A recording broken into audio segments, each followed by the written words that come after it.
नमस्कार, business plus टेलिभिजनको news bulletin business टुडेमा स्वागत छ। म जीवन खड्का। सुरुमा हेडलाइन्स। समृद्धिका लागि वन आयोजना अन्तर्गत सरकार र विश्व बैंक बीच 2 अर्ब 80 करोड रुपियाँ बराबरको सम्झौतामा हस्ताक्षर। 50 वटा गाउँपालिका र नगरपालिका लाभान्वित हुने। इजरायलले कृषि प्रविधिमा हासिल गरेको उपलब्धि नेपालका लागि युगान्तकारी हुने परराष्ट्र मन्त्री प्रदीप कुमार घेवालीको विश्वास। दुवै देशका संयुक्त कार्यक्रम सेन्टर फर एक्सलेन्स आगामी आर्थिक वर्षबाट हुने। 20 वर्ष अवधि पुगेर पनि हाल सञ्चालन भइरहेका सवारी साधनहरूलाई म्याद थप गरी सञ्चालन गर्न दिन यातायात व्यवसायीको माग। भौतिक पूर्वाधार तथा यातायात मन्त्रीलाई ज्ञापन पत्र। कोरोना भाइरसको कारण बन्द भएको धार्मिक पर्यटकीय क्षेत्र लुम्बिनी खुलेको लामो समय बितिसक्दा पनि पर्यटकको आगमनमा वृद्धि हुन सकेन। अर्बौंको लगानी रहेको होटल व्यवसाय मारमा। र भारत र संयुक्त अरब इमिरेट्स बीच ऊर्जामा रणनीतिक साझेदारीको अभिवृद्धि गर्ने बारे छलफल। संयुक्त लगानीमा दैनिक 12 लाख ब्यारेल तेल उत्पादन गर्ने तयारी।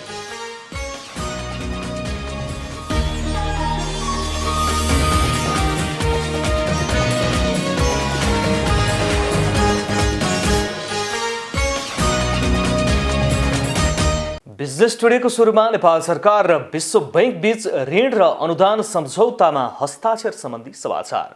नेपाल सरकार र विश्व बैंक बीच समृद्धिका लागि वन आयोजनाका लागि 2 अर्ब 80 करोड रुपियाँ बराबरको ऋण र अनुदान सम्झौतामा हस्ताक्षर भएको छ। शुक्रबार अर्थ मन्त्रालयमा आयोजित एक कार्यक्रममा नेपाल सरकारको तर्फबाट अर्थ मन्त्रालयका सचिव शिशिर कुमार ढुङ्गाना र विश्व बैंकको तर्फबाट मालदिव्स, नेपाल र श्रीलङ्काका लागि विश्व बैंकका राष्ट्रिय निर्देशक फारिस हदाद जर्भोसले सम्झौता पत्रमा हस्ताक्षर गर्नुभएको हो। सम्झौताको कुल रकम मध्ये करिब 71 करोड रुपियाँ अनुदान र करिब 2 अर्ब 10 करोड रुपियाँ सहुलियतपूर्ण ऋण रहेको जनाइएको छ। सम्झौता पत्रमा हस्ताक्षर गर्दै अर्थ सचिव शिशिर कुमार ढुङ्गानाले वन जङ्गल सङ्कटको समयमा स्थानीय समूहहरूका लागि परम्परागत सुरक्षाको जाल रहेको बताउनुभयो। The project aims to improve sustainable forest management, including increased benefits from the forest ecosystem services, greater climate resilience, and contribute to the reduction of the greenhouse gas emission in selected municipalities of Province Number 2 and Lumbini Province. Nepal has a successful history of community-based forest management. Forests are traditional safety net, and a large number of people rely on the community forest for their livelihood. About 34% of the forests are managed by the community.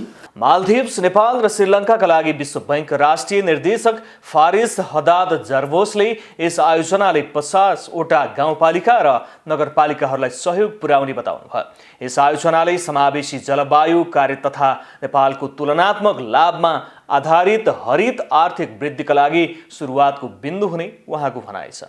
समृद्धिका लागि वन आयोजनाले नेपालको दिगो वन व्यवस्थापनलाई सुधार गर्दै वनमा आधारित निजी क्षेत्रको विकास गरी वन क्षेत्रको रूपान्तरण गर्न योगदान पुर्याउने बताइएको छ। नेपाल र इजरायल बीचको सम्बन्धको 60 वर्ष पुरा भएको अवसरमा नेपाल स्थित इजरायली राजदूतावासले औपचारिक कार्यक्रम गरी मनाएको छ। इजरायलसँग नेपालको सन् 1960 जुन 1 मा कूटनीतिक सम्बन्ध स्थापना भएको हो। नेपाल र इजरायल बीचको सम्बन्धको 60 वर्ष पुरा भएको अवसरमा काठमाडौँमा आयोजित कार्यक्रममा बोल्दै परराष्ट्र मन्त्री प्रदीप कुमार घेवालीले इजरायलले कृषि प्रविधिमा हासिल गरेको उपलब्धि नेपालको लागि युगान्तकारी हुने विश्वास व्यक्त गर्नुभयो। उहाँले आगामी आर्थिक वर्षबाट नेपाल सरकार र इजरायल सरकारको संयुक्त कार्यक्रम सेन्टर फर एक्सलेन्स सुरु हुने पनि बताउनुभयो। इजरायलले नेपालको कृषिको आधुनिकीकरणमा तालिम र प्रविधिमा सहयोग गर्दै आएको छ। नेपाल सरकार र इजरायल सरकारको संयुक्त कार्यक्रम सेन्टर फर एक्सलेन्स आगामी आर्थिक वर्षबाट सुरु हुन लागेको छ।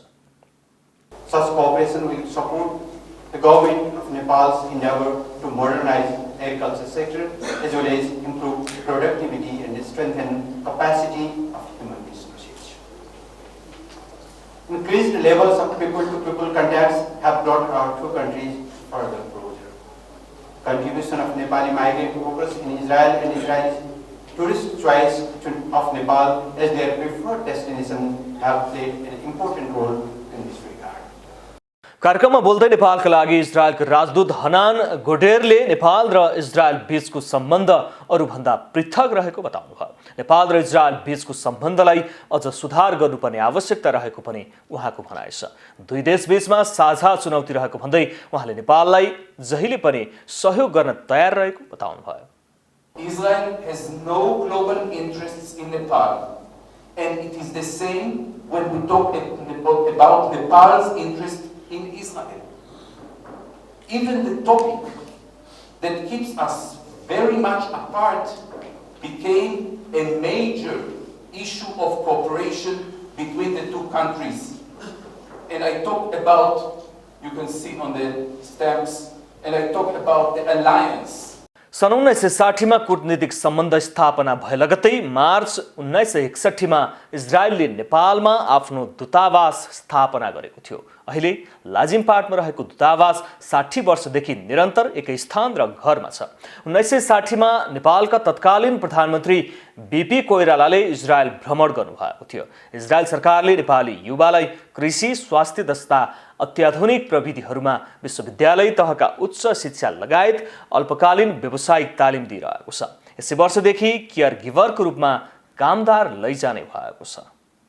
बिजनेस टुडेमा पालो भएको छ ब्रेकको।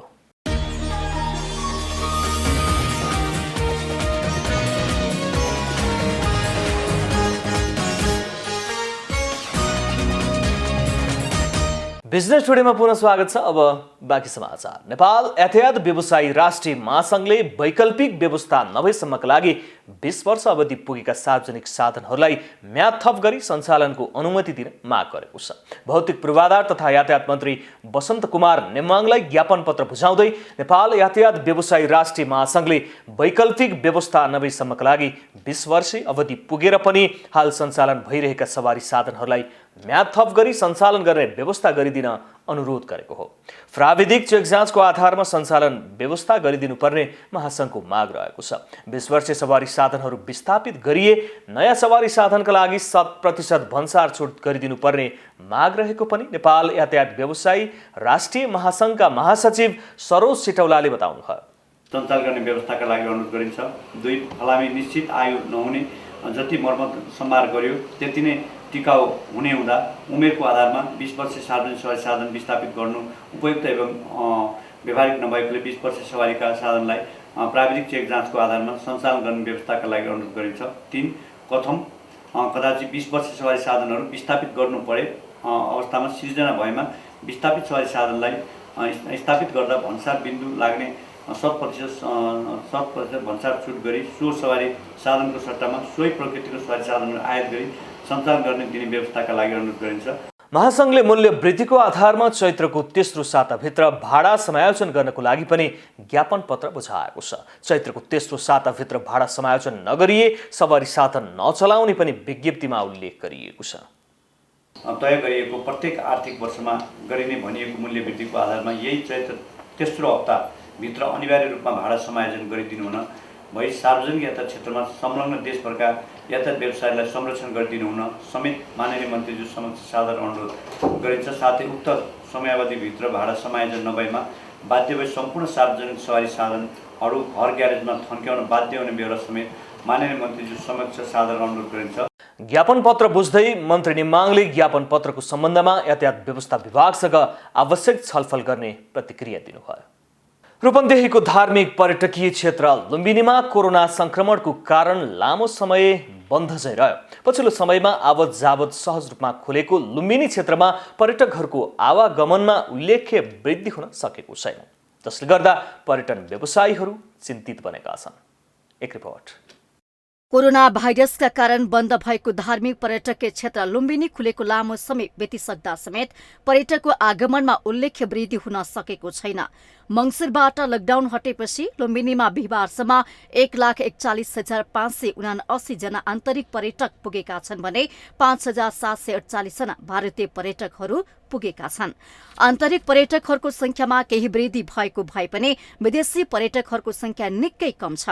बिहिबारसम्ममा 120 जना भारत बाहेकका तेस्रो मुलुकका पर्यटकहरू आएका छन्। लुम्बिनी विकास कोषका अनुसार लुम्बिनी क्षेत्रमा कोरोनाको कारणले पर्यटन व्यवसायमा 12 अर्ब बढी क्षति भएको अनुमान गरेको छ। क्षतिलाई पुनरुत्थान गर्न लुम्बिनी विकास कोषले कोभिडको बेलामा भएका मानिसहरूको मृत्युको आत्मा शान्तिको लागि ठूलो पूजाको आयोजना गर्ने योजना बनाएको छ। यो लुम्बिनी क्षेत्र चाहिँ पर्यटन नै मुख्य यहाँ चाहिँ अर्थतन्त्रको मेरुदण्ड भइरहेको स्थितिमा नराम्रो ढङ्गले असर पारेको देखिन्छ। यो विगत 8-9 महिनाको मात्रै हिसाब गर्दा पनि यहाँ चाहिँ तपाईँको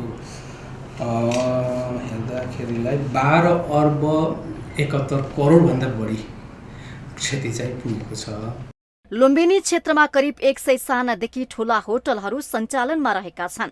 अरबौंको लगानी रहेका होटल व्यवसाय कोरोना कालमा सबैभन्दा बढी मारमा परेका छन्। लकडाउन खुले पनि व्यवसायले गति लिन नसकेको व्यवसायी बताउँछन्। अवस्थामा कोभिडले गर्दा धराशायी नै छ।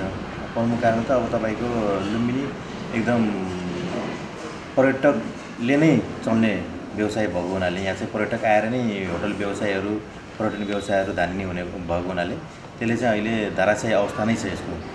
अब पछि गर्दा अहिले हालसाललाई हेर्नुपर्दा तपाईँको आन्तरिक पर्यटकले राम्रो धानेको छ, तर अलिकति बसाइ चाहिँ उहाँहरूको छैन हैन। घुमेर फर्किने आन्तरिक पर्यटकहरू बढी हुनुहुन्छ। कोरोना कहरपछि सहज वातावरण बनेको धेरै समय बितिसक्दा पनि पर्यटकहरूको आगमन नबढ्दा लुम्बिनीको पर्यटन व्यवसाय मारमा परेको छ।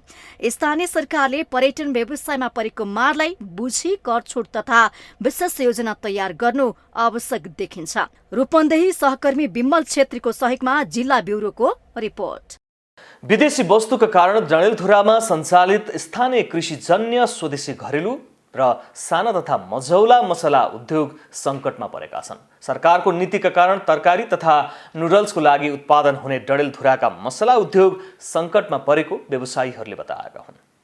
डडेलधुरामा सञ्चालित मसला उद्योगहरू बजारको व्यवस्थापन गर्न नसक्दा धराशायी बन्दै गएका छन्। स्थानीय तहको निर्वाचन अघि नै विभिन्न सङ्घ संस्थाहरूको अनुदानबाट सञ्चालित उद्योगहरू बजार अभाव तथा आयातित मसलाप्रति उपभोक्ताको आकर्षणका कारण बन्द हुने अवस्थामा पुगेका हुन्। लकडाउन अघि वार्षिक 18देखि 20 लाख आमदानी गरिरहेका मसला उद्योगहरूले कच्चा पदार्थको अभावमा प्रतिस्पर्धा गर्न नसक्नाले समस्या भइरहेको बसन्त मसला उद्योग डडेलधुराका वसन्त राज धिक्त बताउनुहुन्छ।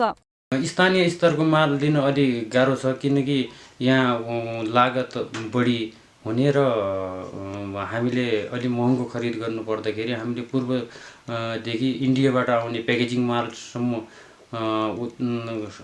मसलाहरूमा प्रतिस्पर्धा गर्नुपर्ने रेटहरूमा भया हुनाले अलि हामीलाई यहाँ समस्या छ। स्थानीय उद्योगहरूले जिरा, धनियाँ, हल्दी, खुर्सानी, मिक्स मसला, गरम मसला प्रशोधन तथा प्याकेजिङ आफै गर्ने गरेका छन्। तर यहाँका उपभोक्ता समेत स्थानीय उत्पादनको शुद्धता तथा गुणस्तरबारे सचेत नहुँदा झन समस्या आएको छ। उनीहरूले बढी मूल्य तिरेर पनि भारतीय कम्पनीका मसलाहरू प्रयोग गरिरहेका छन्। उत्पादन कम भएर व्यापारीलाई मसला उपलब्ध गराउन स्थानीय उद्योगीहरूलाई कठिन भइरहेको छ।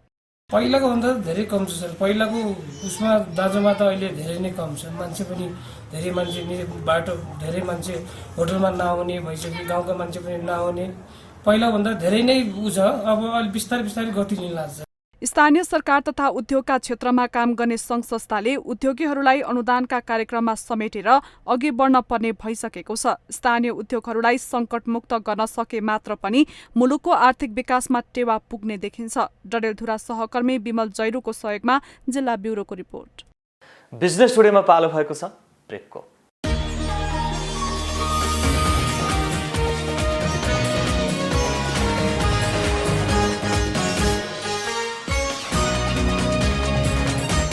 बिजनेस टुडेमा पुनः स्वागत छ। अब बाँकी समाचार। ललितपुर महानगरपालिकाले महानगरलाई स्वच्छ र सफा बनाउने विभिन्न अभियान सञ्चालन गर्दै आएको छ।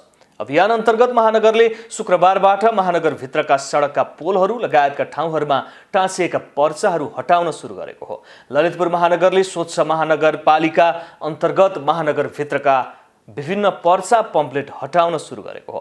ललितपुर महानगर एक सांस्कृतिक सहर भएकोले जथाभावी टाँसिने यस्ता पर्चाले सहरलाई नै कुरूप बनाउने भन्दै यो अभियान सञ्चालन गरेको हो। यस अघि पनि महानगरले ललितपुर महानगरलाई सुन्दर र सफा बनाउन विभिन्न अभियानहरू सञ्चालन गर्दै आएको छ। हामीले चाहिँ सहरभरि चाहिँ हामीले अहिले स्मार्ट स्ट्रिट लाइटमा राखिसकेका छौँ। तर यो सरपस्त तवरले चाहिँ यो सानोतिनो यो व्यापार गर्ने जस्तै टोफल IELTS अनि फ्ल्याट सार्ने ट्युसन पढाउने आदि इत्यादिको जुन त्यो सानोतिनो पम्पलेटहरू पर्चाहरू A4 साइजको पर्चाहरू चाहिँ जुन अहिले सरपस्त तवरले जुन टाँसिएर यहाँ चाहिँ मतलब सडकलाई नै कुरूप बनाइएको छ त्यसलाई चाहिँ रोक्नको निमित्त हामीले अभियान सुरु गऱ्यौँ र यो अभियान अन्तर्गत उहाँहरूले टाँसिएको यो चाहिँ हामी सबै उक्काउँछौँ र अब टाँसियो भनेदेखि चाहिँ हामी कडाभन्दा कडा कारवाही गर्छौँ। महानगरपालिकाको विभिन्न ठाउँमा टाँसिएका पर्चा हटाउने अभियान पनि आजदेखि सुरु भएको छ। स्वच्छ महानगरपालिका अभियान अन्तर्गत विभिन्न ठाउँमा रहेका पर्चा हटाउन लागि हो। विभिन्न खालका कागजमा लेखिएका पर्चाले सहर कुरूप बनाएकोले हटाउन लागि ललितपुर महानगरपालिकाले जनाएको छ। अबदेखि जथाभावी पर्चा टाँस्न नपाइने र यो नियमको अटेर गरे कारबाही हुने महानगरपालिकाले जनाएको छ। स्वच्छ सहर अभियान अन्तर्गत योभन्दा अगाडि पनि महानगरपालिका भित्र रहेका होर्डिङ बोर्ड र जाँड रक्सीका विज्ञापन गरिएका बोर्ड महानगरपालिकाले हटाएको हो। भित्री मधेस भएर कञ्चनपुरदेखि डोटी हुँदै सुदूर पहाडी जिल्ला जोड्ने छोटो दूरीको सडक विस्तार भइरहेको छ। सडक विस्तार हुन थालेपछि स्थानीयको जीवनशैली बिस्तारै सहज हुँदै गएको छ। चालू आर्थिक वर्ष 2077-78 को फागुन दोस्रो सातादेखि कञ्चनपुरको कृष्णपुर नगरपालिका एक बन्ड भएर डोटीको नायल जोड्ने सडक विस्तार भइरहेको छ। सडक विस्तारसँगै कञ्चनपुरको आर्थिक, सामाजिक र सांस्कृतिक विकास हुने प्रतिनिधि सभा सदस्य नरबहादुर धामीको विश्वास छ। नेपालको निम्ति हामी जसरी अहिले नैनीताल भनेर सारा मान्छेहरू नैनीतालतिर ओहिरिने गर्छन् र गर्मीको मौसममा चिसो खान नैनीताल दौडिन्छन्, त्यसै गरिकन हाम्रो यो तराईमा बसिरहेका मानिसहरूले चिसोका निम्ति आनन्दित हुनका निम्ति र अलिकति मनमोहक दृश्यका निम्ति नाइलतालको पनि दर्शन गर्नेछन् र चाँडोभन्दा चाँडो त्यो बाटो ट्र्याक खुल्नेछ।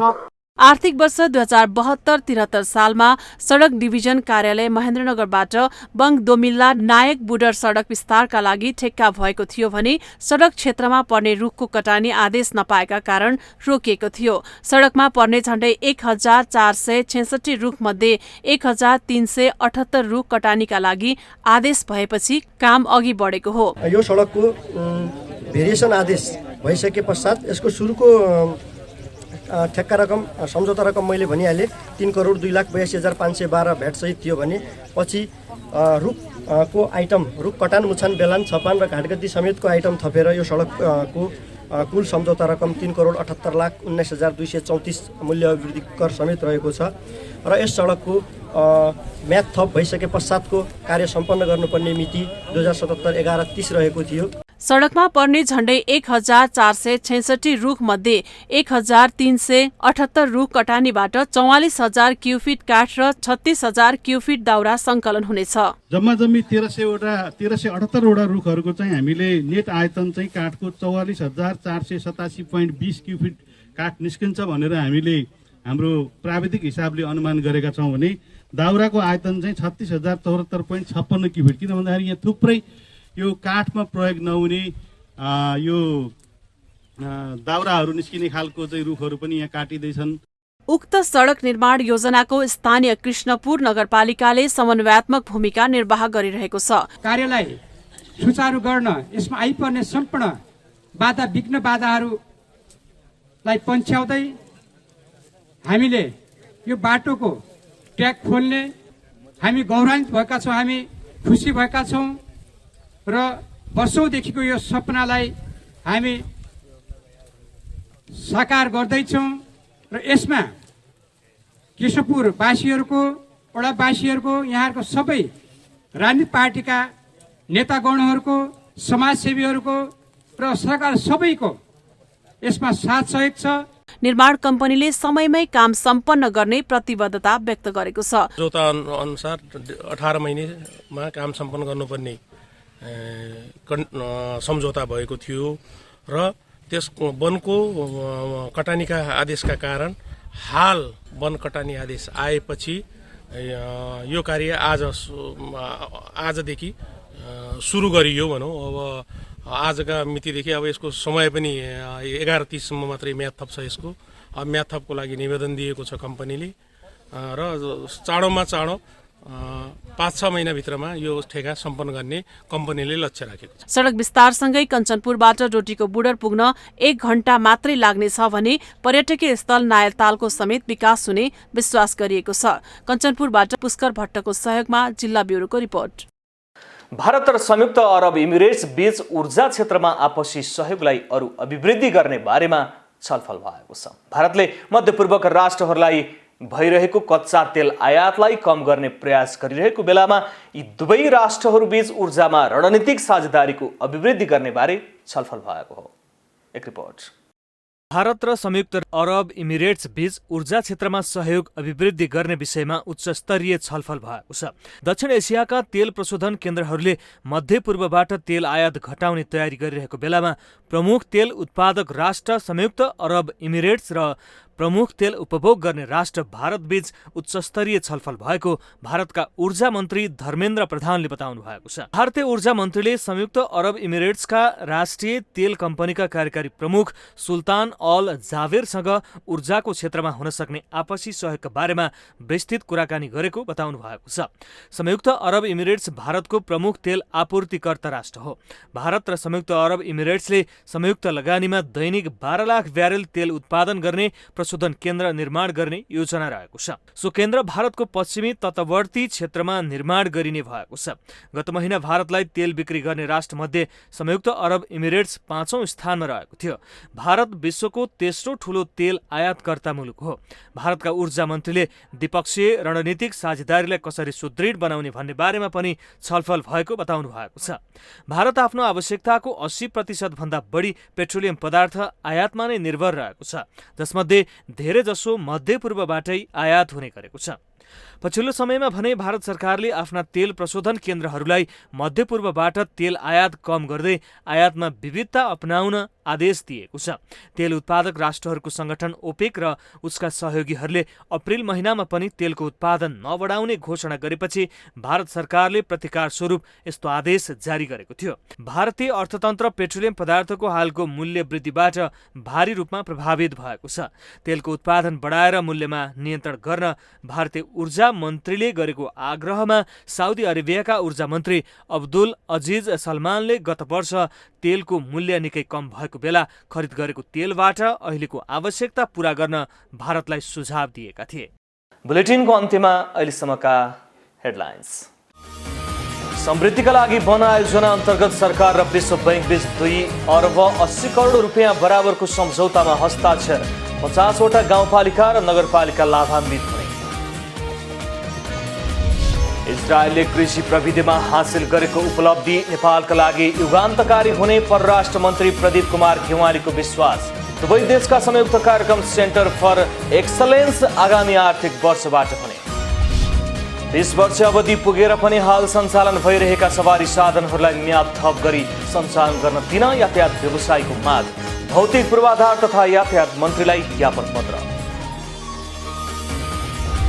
कोरोना भाइरसको कारण बन्द भएको धार्मिक पर्यटकीय क्षेत्र लुम्बिनी खुलेको लामो समय बितिसक्दा पनि पर्यटकको आगमनमा वृद्धि हुन सकेन। अर्बौंको लगानी रहेको होटल व्यवसाय मारमा। र भारत र संयुक्त अरब इमिरेट्स बीच ऊर्जामा रणनीतिक साझेदारीको अभिवृद्धि गर्ने बारे छलफल। संयुक्त लगानीमा दैनिक 12 लाख ब्यारेल तेल उत्पादन गर्ने तयारी।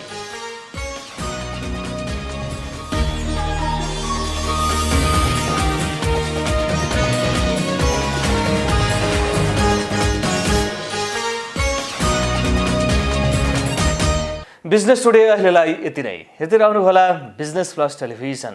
Business plus, business first. नमस्ते।